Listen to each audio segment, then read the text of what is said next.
किया हो मोरे रमा और विसवरे परेला अरे बलवारी तन होरा अरे ये हमारी गंगा हो नदिया ओ हमार तिरहु के देसवा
वही बालू रे तवाया रामा किया लेके सुतल रहरी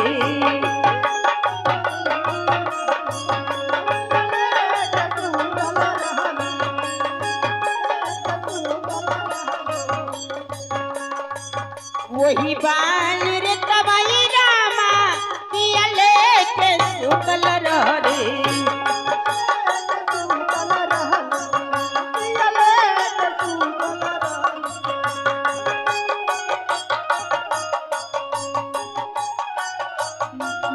किया मोरे रमा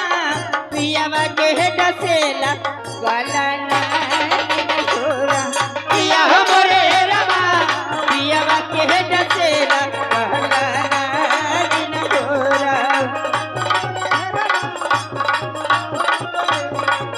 लेकिन देखिए आई हमरे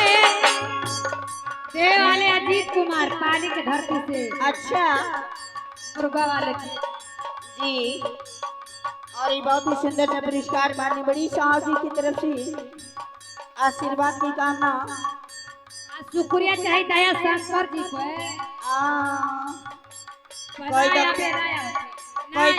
कोई तो कहाँ जाता नहीं छोड़ा के भागत हो बड़ी पे वही बालू रे तवाया रामा पिया लेके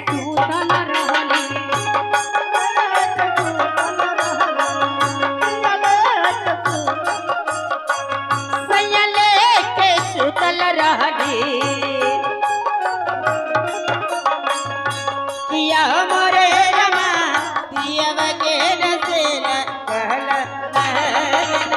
दिया दिया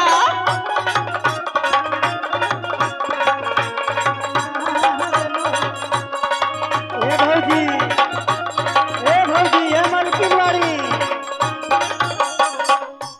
चीन के लिए आई मौसी लोग आइल मौसी आइल बानी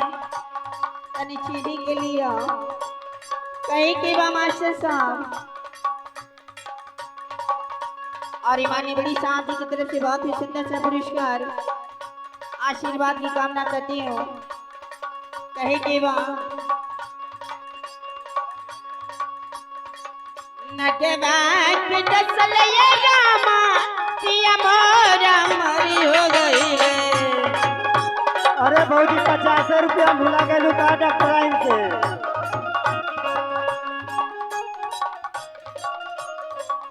नटवाक दसल ये रामा पिया मोरा मरी हो गई रे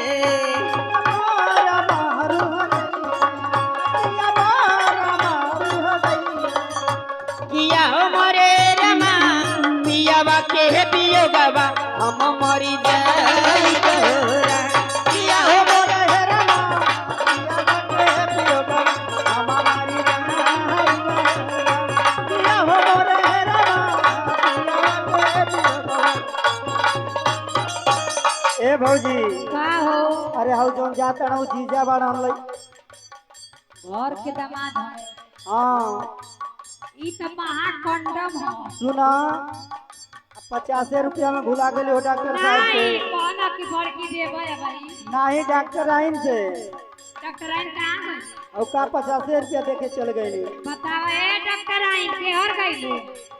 अब आई तो पढ़ले रहली वो लोग हाय अगर सखी के देबे ना कइलू वो लोग आ कही दा कि हमहू बानी हाँ घर के मालकिन कम से कम 55 तो तोहलो उनके लेके आए के चाहिए सही बात बा आई वो आत्मा की बार बार विदाई ना अरे हुई तू हाय ले ला बार बार वो आत्मा की विदाई ना हुई